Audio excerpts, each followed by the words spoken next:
Aujourd'hui, on voit la différence entre l'opacité et le flux sur le pinceau dans Photoshop.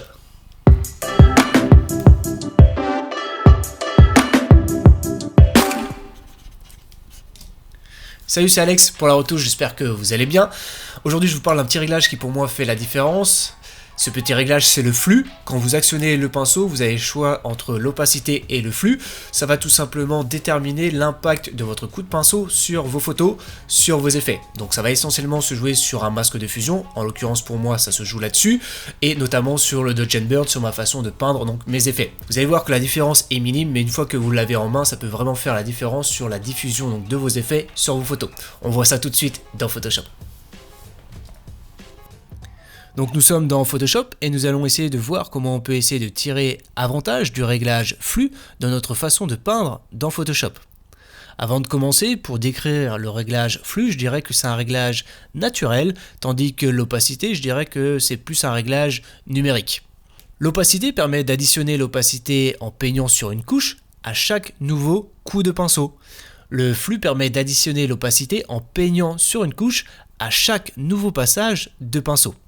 Avant de s'embarquer dans des explications trop compliquées sur un projet avec des effets trop complexes, faisons simple car il n'y a pas de raison de faire compliqué. Et on va aussi commencer donc avec la souris car tout le monde a une souris à la maison. Et ensuite on basculera donc sur la tablette graphique, en tout cas bon, pour ceux qui en ont une à la maison. Avant de commencer, on va essayer d'organiser un petit peu notre espace de travail. Voilà, avec l'opacité à gauche et le flux à droite. On va créer un nouveau calque et sélectionner le pinceau dans la barre d'outils. Raccourci B, ça marche aussi. Dans la barre d'options, on a pas mal de petits réglages et on va commencer ici avec un réglage très simple, à savoir l'épaisseur, donc qui définit le diamètre de notre pinceau, qui s'exprime donc en pixels. On se met à 100 pixels et ensuite on a la dureté que l'on peut modifier aussi ici grâce à la petite réglette, ça s'exprime en pourcentage et la dureté va elle définir la douceur de notre forme de pinceau. On va se mettre ici à 0% pour avoir une forme douce.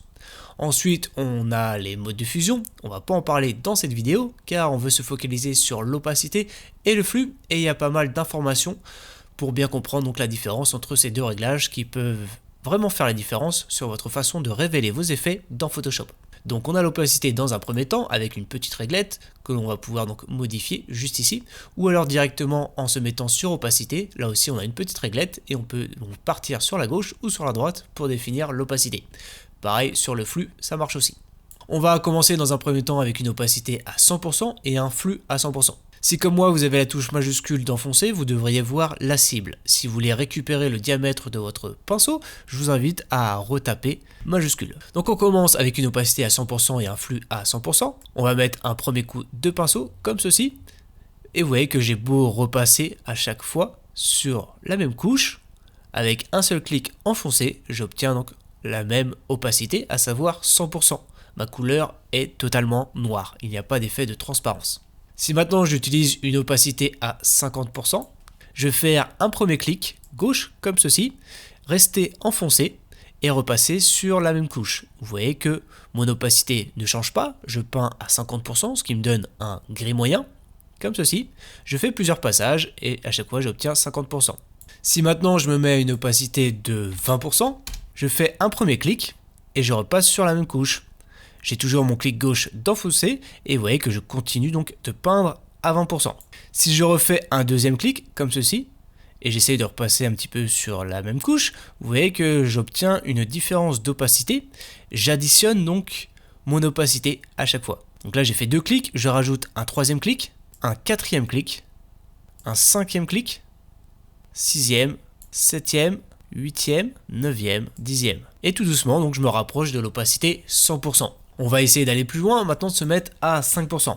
On va commencer avec un premier clic gauche à 5%, comme ceci.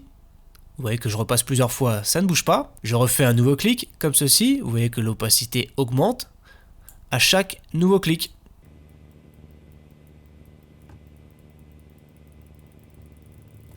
On va maintenant se pencher sur le flux. Donc pour bien comprendre, on va remettre l'opacité à 100%, laisser le flux à 100% et là on devrait obtenir donc la même chose.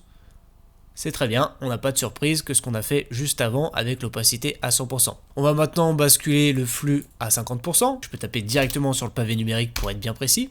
On va se mettre juste en face de l'opacité 50% pour comprendre un petit peu la différence. Premier clic gauche, comme ceci. Ah, déjà, j'ai plus du tout le même rendu. J'ai le clic toujours enfoncé et je reviens. Voilà, j'ai déjà l'opacité à 100%. Plus je passe sur la même couche, plus j'additionne donc mes couches d'opacité. On va se mettre maintenant à un flux de 20%. On va essayer de se mettre juste en face de l'opacité 20%. Premier clic gauche, comme ceci, je reste enfoncé et je reviens, comme ceci. Et voilà, j'additionne mes couches. Avec un seul clic, ça me permet donc d'obtenir encore plus rapidement l'opacité 100%.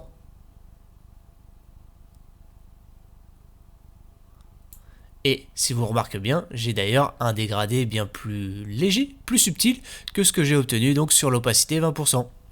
On va aller plus loin et se mettre à 0,5. On va se mettre juste en face de l'opacité 5%, faire un seul clic gauche comme ceci.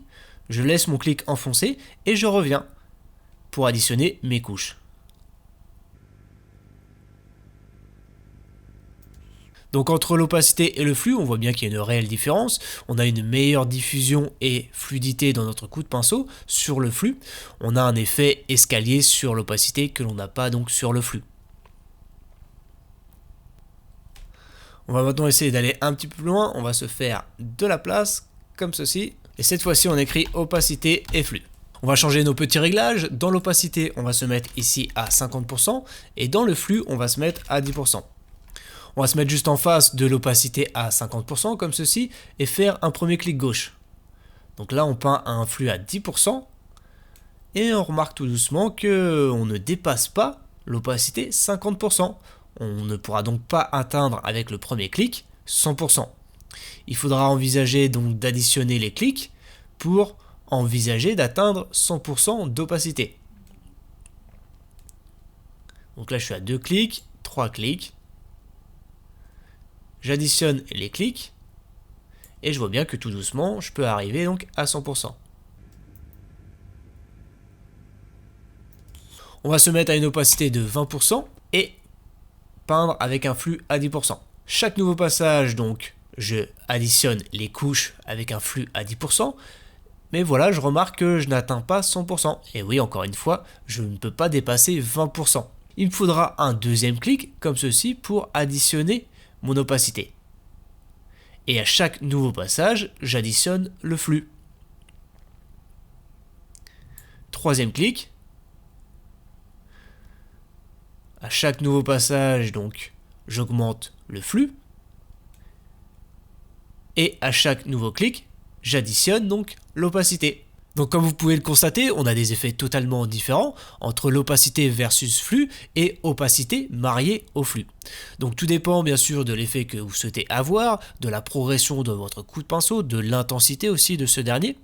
Maintenant ce que je vous invite à faire, pour ceux en tout cas qui ont une tablette graphique, c'est à vous rendre dans les paramètres de forme, raccourci F5. Pour ceux qui cherchent encore la fenêtre des paramètres de forme, je vous invite à vous rendre dans l'onglet Fenêtre et à sélectionner Paramètres de forme, F5. Et ce que je vous invite ici à faire, c'est à vérifier certaines petites options, notamment l'option transfert ici. Je vous invite à activer variation de l'opacité, pression de la plume, et variation du flux aussi, pression de la plume. On va refermer les paramètres de forme, enlever ce calque 1 pour activer un nouveau calque. Donc je suis maintenant à une opacité à 100% et un flux à 100%. Et je vais peindre tout doucement. Vous voyez que là déjà j'ai pas l'impression d'avoir 100% d'opacité. Je vais revenir comme ceci, voilà, et appuyer un petit peu plus sur mon stylet. Je ne suis pas à fond, là j'appuie un petit peu plus fort. Je vais maintenant faire la même chose donc sur le flux. Pareil, je peins tout doucement, j'appuie de plus en plus fort. En termes de réglage, déjà, il n'y a aucune différence, c'est juste dans ma façon de peindre, j'ai peint donc avec plus de douceur. Maintenant, dans l'opacité, je vais me mettre à 50% et je vais peindre pareil, comme ceci. Je peins tout doucement, sans trop appuyer. Je vais maintenant réappuyer un petit peu plus fort, comme ceci. J'appuie à fond, à fond, à fond. Pareil, je n'atteins pas 100%. Dans le flux, on va tester. Je me mets à 100% en opacité et à 50% en flux. J'appuie tout doucement, je reviens. Pareil, la même pression, j'appuie un petit peu plus fort. Là, j'atteins 100%. Pourquoi? Parce que dans mes réglages, j'ai indiqué 100% d'opacité. Tandis que sur l'opacité, ici, on avait 50%, donc on n'atteint pas 100%, c'est normal. On a dit à la machine qu'on ne voulait pas atteindre 100%. Pareil, on revient sur un flux à 100%, l'opacité, on va se mettre cette fois-ci à 5%, et je peins tout doucement. Là, on voit presque rien, je fais un nouveau passage, pareil, on voit presque rien, je peins à 5%. Je vais maintenant appuyer un petit peu plus fort. Là, j'atteins maintenant le vrai 5%. Là, je suis à fond, je vais faire des marques sur ma tablette graphique. Je suis à fond. On va maintenant revenir sur opacité, se remettre à 100%. L'opacité, on va se mettre ici à 5%.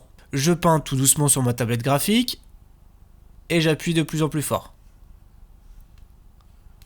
J'appuie à fond, à fond, à fond, à fond, à fond. J'appuie à fond, je suis à fond, je vais faire des grosses marques sur ma tablette graphique. Déjà, j'ai une opacité plus importante. J'appuie à fond, et là, déjà, on atteint déjà plus facilement 100%. Donc, vous voyez qu'il y a une réelle différence entre l'opacité et le flux. Ça peut se jouer déjà au nombre de clics, au nombre de passages, et ensuite à l'intensité donc de votre stylet sur votre surface. On va maintenant donc aller plus loin, se mettre ici à 10% sur le flux et à 10% sur l'opacité. Et on va peindre comme ceci. Je peins tout doucement et j'essaye de faire une progression sur l'intensité. Et j'appuie plus fort, encore une fois. Vous voyez que en descendant comme ceci, je n'atteins pas les 100%. J'atteins seulement 10%. Même en faisant plusieurs passages, je vais toujours atteindre donc 10%. J'enlève mon stylet de la surface et là je refais un deuxième clic. J'appuie à fond sur ma surface. Pareil, je ne dépasse pas 10%. Sauf aux endroits où j'ai multiplié mes coups de pinceau. Ici je suis à 10%, ici je suis à 20% et en dessous je suis à 10%. Parce que à partir d'ici, donc j'ai fait un deuxième clic, mais ici j'ai toujours mon deuxième clic sans le premier clic. Je refais un deuxième coup, comme ceci. Là, j'atteins donc une opacité plus importante. Et je redescends. En dessous, j'ai aucun pixel de peint. J'ai toujours donc mon 10%. J'appuie plus fort, mais il ne se passe rien. Je reviens maintenant sur ce que j'ai fait juste avant, juste un petit peu en dessous même, et là je repeins. J'atteins donc ce fameux 20% approximativement. Et je redescends. Vous voyez que je retrouve donc cette opacité, cette double opacité. Si je reviens donc là où j'ai peint deux fois, vous voyez que ça va être plus foncé. J'ai beau faire un deuxième passage, je n'obtiens pas donc d'opacité 100%. Il faudra donc que je fasse plusieurs coups de pinceau pour envisager d'atteindre 100%. Ça va se jouer donc au nombre de coups de pinceau, au nombre de passages et aussi à l'intensité donc de mon pinceau sur ma tablette graphique. Donc le réglage opacité est très facile à comprendre, hein. Le réglage flux est plus complexe à comprendre et à utiliser, en tout cas au début. Avec de la pratique, ce réglage apporte un bien meilleur résultat dans la façon donc de peindre vos effets. Il évite cet effet escalier que l'on peut donc observer sur l'opacité. Il permet donc d'obtenir plus de douceur et de fluidité dans ces coups de pinceau. Vous aurez donc un meilleur dégradé. Le résultat est plus harmonieux et naturel avec le réglage flux. Personnellement, c'est un réglage que j'adore utiliser quand je peins et plus précisément quand je peins mon Dodge and Burn sur mes portraits photos. Mais on y reviendra un petit peu plus tard dans une prochaine vidéo. Donc pour ceux qui souhaitent améliorer leur workflow peinture dans Photoshop et peindre encore plus rapidement et surtout donc éviter d'aller chercher dans les options, voilà la petite réglette pour être plus précis et choisir par exemple 30%, choisir par exemple 60%, vous voyez que là c'est 61%, ici je souhaite avoir 60%, je galère, c'est compliqué. Donc ce que je vous invite à faire, c'est tout simplement à utiliser votre clavier et plus précisément votre pavé numérique. Si par exemple je souhaite obtenir 20% d'opacité, je tape 2 sur mon pavé numérique et là j'obtiens donc 20%. Si je souhaite maintenant obtenir 50%, je tape 5, pareil, 6, 60%, 7, 70%, ainsi de suite. Si maintenant vous souhaitez obtenir 100%, là ça se passe sur la touche 0, comme ceci. Donc voilà, comme tu as pu voir, la différence est assez minime entre l'opacité et flux. Ça se joue à pas grand chose, mais à force d'utilisation, tu peux clairement voir la différence. Tu peux apporter une certaine sensibilité, une certaine douceur dans la révélation donc, de tes effets sur tes calques de réglage et plus précisément sur les masques de fusion. On y reviendra dans les prochaines vidéos, notamment avec le Dodge and Burn.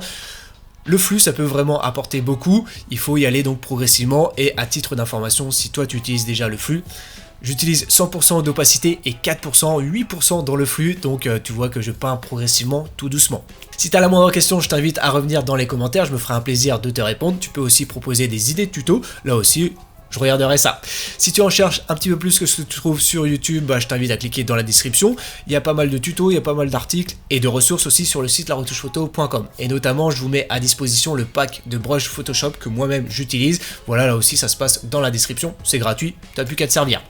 J'espère en tout cas que tu as aimé cette vidéo. Dans ce cas, tu mets un gros like juste en dessous de la vidéo et puis tu t'abonnes à la chaîne si c'est pas déjà fait. On est de plus en plus nombreux à progresser ensemble autour de notre passion, la photo et plus précisément la retouche photo. Voilà, on se retrouve la prochaine fois pour une nouvelle vidéo. Ciao et bonne retouche.